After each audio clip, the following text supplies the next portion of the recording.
G'day folks and welcome to Cinema Australia. My name's Matthew Eeles and I'm joined by Warwick Thornton, who's here to talk about his new film Sweet Country. Warwick, thanks for joining us. No worries. Thank you for having us. I was just thinking, just sitting here, the last person that I interviewed in this space was Aaron Pedersen. Pedo, he's my cousin. Is he? Yeah. We both grew up in Alice Springs. Well, I think he was born in... Actually, he was born on an aeroplane. He's one of the very rare people, Australians, who was actually born on an aeroplane. Really? Yeah, he's my cousin. Oh, there you go. Yep. He was in the dark side with you, obviously. Yeah, he was hilarious in it, wasn't he? The last time I spoke to you, you told me that you were looking to develop the dark side into a TV series. There was one of the stories that I wanted to. It never eventuated, but there's, you know, we'll see how it rolls. It did actually get cut up into three 40-minute bits and was on ABC or SBS. I can't even remember. Yeah. That was a while ago. Yeah, it was. Yeah. It was a great documentary. Thank you. There's a new one called We Don't Need a Map. Yes. Going to be in cinemas next week, I think, or the week after. I don't know. Yeah. So I've done something a bit different here. Obviously, you've been answering the same questions over and over. Shut up. But you're going to do me a favour, are you? Well, what I did was I invited our readers to ask the questions. Oh, how beautiful. People who can't make it along to the Q&As. Thanks, guys. Some of them are filmmakers themselves. Trouble. How come you get all the money? No, I don't. Do they? I don't know. It's the other way around. That's the question. That's right. So the first question that I've noticed pop up quite a bit is from Sarah Vera. And, G'day, Sarah. She's asked, why did you decide not to have a soundtrack in the film? Oh, yes. Kind of. It's not a funny one. I was just trying to keep a really reality base to the movie, and I think that soundtracks or scores are they're kind of abused in movies, and they become a cheap trick to, like, on cue make people cry. Sad scene. Oh, we better chuck some sad music in. You know, that kind of idea. And I thought this film doesn't need that, because actually when you stand in a desert, it has its own soundtrack. You know, it's the wind and it's the crunch between, you know, the sand between your toes and, you know, the bugs and the birds and that. So I thought, well, let's try and keep it really, you know, sort of like earthy and connected to the country. So by getting rid of the soundtrack, the score, it kind of, for me, helped give the film much more of a reality base, I guess, is what I was trying to do. And I kind of like the idea, because it makes the actors work harder, you know, because they're not being backed up by a soundtrack. So I kind of like to make actors work hard.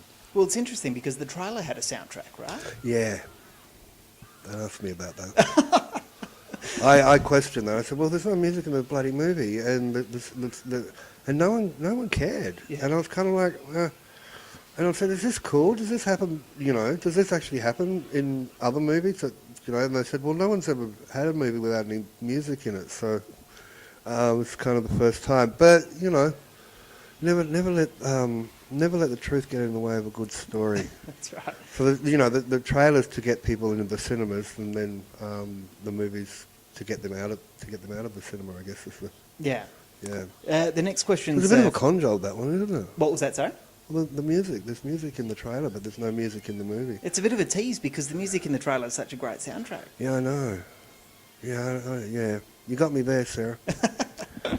The next one's from Michael Quiley, who says the photography of the Outback appears to have been influenced by the way John Ford photographed Momentum Valley in his westerns. Was he an influence at all? Not really. John Ford, Peckinpah, those sort of American. You know what? You want to be an auteur as a director, and you want everything you do to be totally original. And it's all been done before, and subliminally you'll steal everyone else's ideas, even if you don't believe you are. But I was much more influenced by Italian westerns than I was by American westerns. And the Monument Valley kind of stuff is actually there, and we kind of, but it was kind of like we own it in our own right, you know. We have our own Wild West. It was lawless, and so the whole Western genre was kind of created here just as much as it was in North America. I don't think I was, but you know, really, I probably was influenced by Ford. Yeah. There's two cinematographers credited on the film. Yes. The second one is Dylan River. Dylan River. Can you tell us a bit about him? Yeah, I can. He's my son. Oh, really? Yeah. he doesn't take my name because he wants to make his own way in the world of cinema. Even though I gave him a job, he did. It was funny. He's an amazing child, and I've obviously got a massive amount of nepotism. And if you can't give your children jobs, what do you're not much of a father. But then again, I'd always sort of make him work really, really hard, and then bludge all his money. And go, Dad wants to go to the pub, so give us your wage. It was funny when I told him I'd agreed to make the movie, and he's like, and you could see him sniffing around for a job on it because he's a great director, cinematographer himself. Yeah. And he's sniffing around for a job on it. He's probably thinking, he might just be operating B camera or something. And I said to him, okay, so I want you to, direct second unit and DOP. Second unit as well as B camera on the main unit, and you just see the blood drain from his face. He was just completely shit himself, which was great. It's the best way to make movies is to get thrown in to the deep end. Yeah. So he did all right in your opinion? Yeah, no, he saved my ass every single day. Wow. But it became a bit of a what would you call it? A bit of a funny set because I'm looking after the actors a lot. Obviously, as I'm directing. So I talked to the grips and the gappers about what we're doing in the scene and set up the cameras and that sort of stuff. And I go, Dylan, you just choose wherever you want, the B camera to be, and because I know where the A camera is. And then suddenly he's swapping the cameras around and he's getting the best shots. And so because I'm building up, performances with the actors. And then I walk over to, and we're inside, and he's set up the next scene, with his camera, the B camera. And I'm like, well, where's the A camera? And it hasn't even been set up yet. And it's sort of like, I got to go and find another shot that's not actually the best shot in the whole film, in the scene. It's like, oh, you little bastard, you're stealing all the good shots now. It's funny because I read his biography on IMDb, and at the end of it, it says written by his mum. Yeah, Penny, absolutely.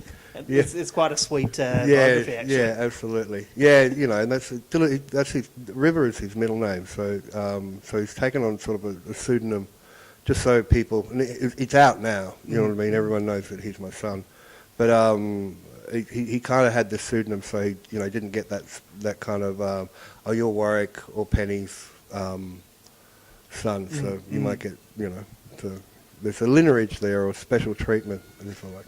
And we've been around the world together. We were at Camera Image, we were at Venice, he came to Venice and, he's pretty empowering and he's a real go-getter. I'm lazy as stuff. I'd rather go to the pub than make a movie. Yeah. But he's a really hard worker and incredibly intelligent and really creative. We're going to cut to a clip here, and this clip is one of the best scenes in the film. My jaw just dropped when I saw it. It was with Brian and Annie in the pub together while Ned Kelly's playing in the background. Oh, yeah, the travelling picture show. Can you talk to us a bit about that scene? Well, yeah, it's funny. That was a scene that wasn't written in the original script, and sort of halfway through the shoot, I had a bit of an epiphany, because, we've got Sam Kelly, the main character, and then we have this guy called Ned Kelly that we seem to make lots of movies about. And we put up on a pedestal, and the concept is, the idea of it is that, these guys are cheering. The picture show comes to town. This is the first feature ever made by Australia called The Adventures of the Kelly Gang. And picture show man comes to town, he screens it, everyone jeers, yeah, you go Ned Kelly. Whereas at the same time, 2 days later, they're all going hang the black, as in to Sam Kelly, a black stockman who's a bit of a bush ranger in his own right. Yeah. So it just shows the hypocrisy of our ideologies of who's a hero and who's not a hero. As well as there's only 12 minutes left of that movie or something like that. They're left of that whole feature. They found one remaining copy. There was only about 12 minutes of it, and it's been rebuilt and that. But I like to think that Fletcher was the man who destroyed the last remaining copy of because the scene it all melts when he chucks a tantrum. Yeah. So I like to think that Fletcher destroyed it because because he's on the policeman's side. Yes. He's not on the and that film was actually banned by the New South Wales and the Victorian police. You couldn't show that for like 20 years in New South Wales and Victoria. It was banned. that movie. Well, check out the clip, folks, and if you're watching it on your phone or on YouTube, make sure you go and see it at the cinema, because the small screen does it no justice at all. I couldn't get him.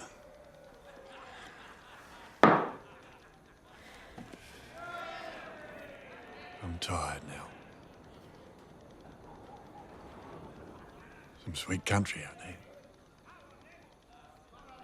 Cattle country. You don't want your daughter working here in a bar. You know, we could find something together.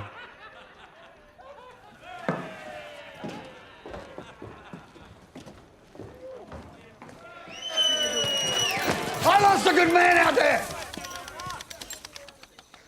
And you're cheering this rubbish? Go home! All here.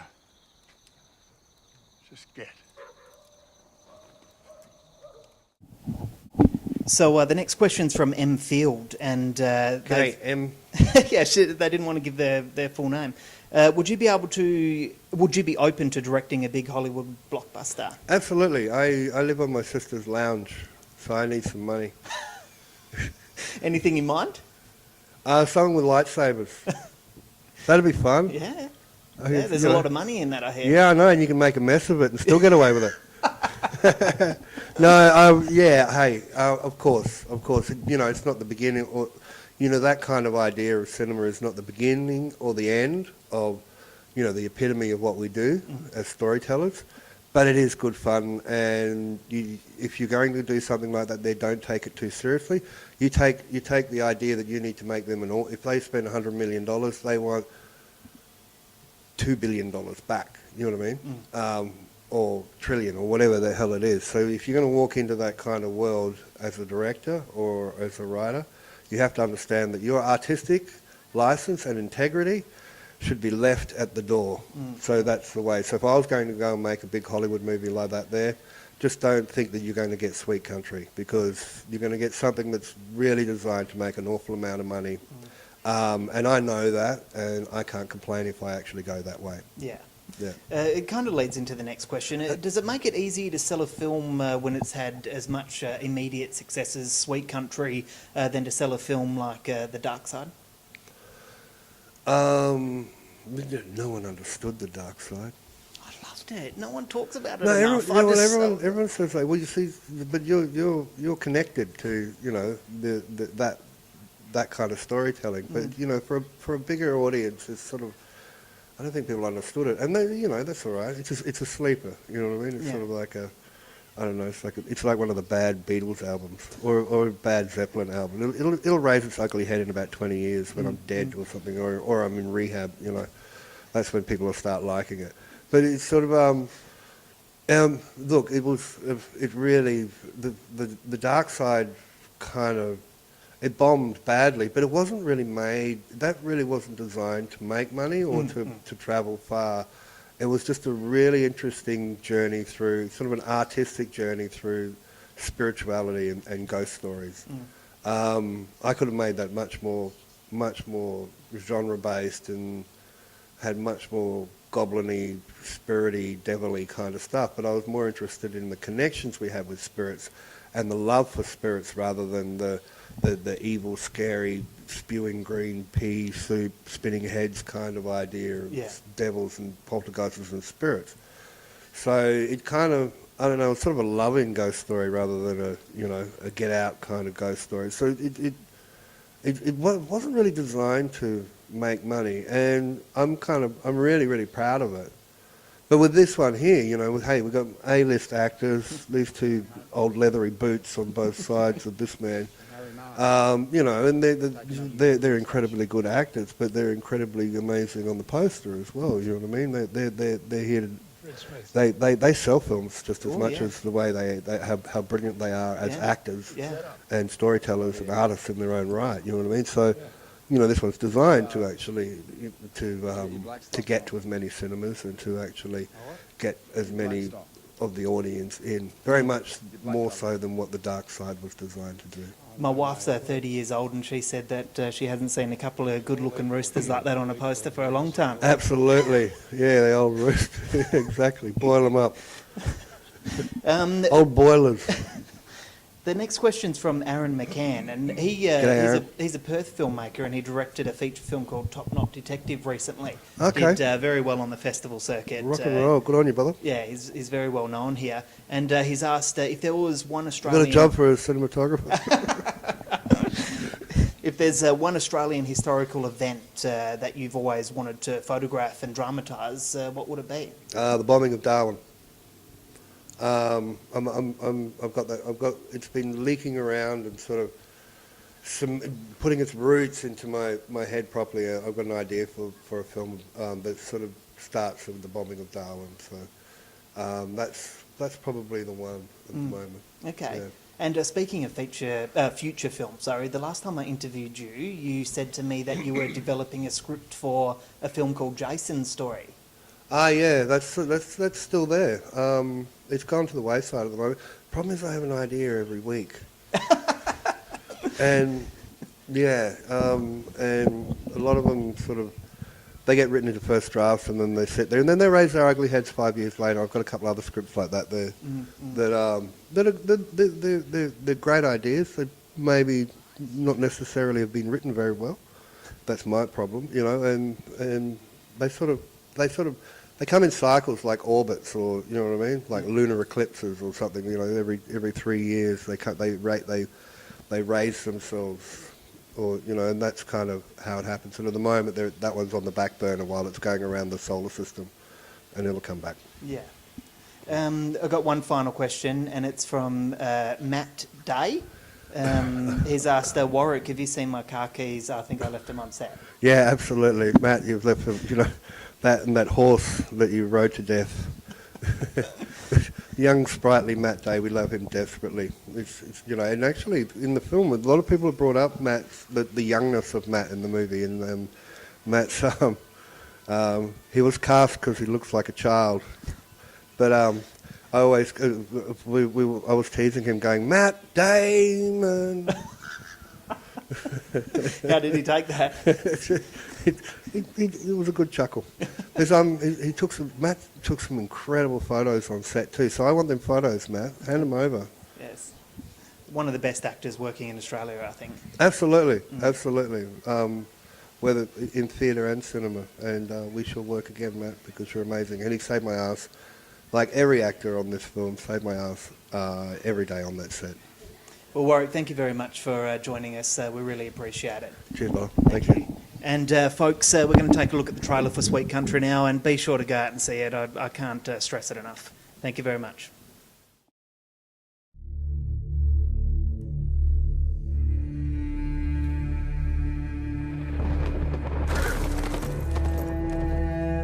I'm Harry March. It's taken over North Creek Station. I need to fix up my trap yard. I was wondering if you could help me. Where'd you get your black stock from? Oh, no.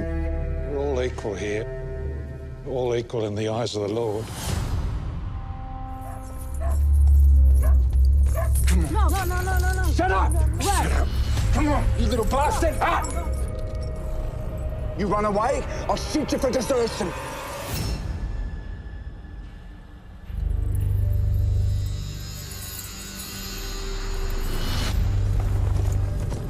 You give me that boy! Now you give me that boy you're hiding! You let him out! You harboring a prisoner!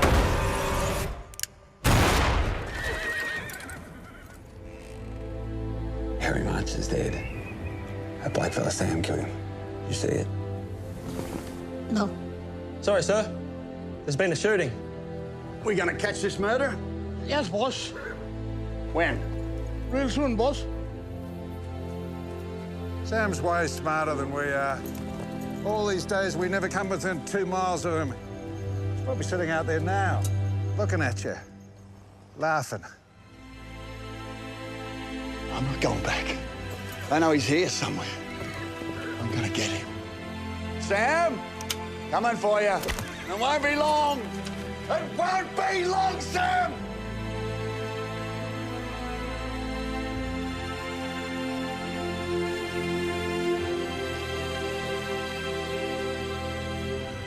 Why did you run, Mr. Kelly? I shot a white fella.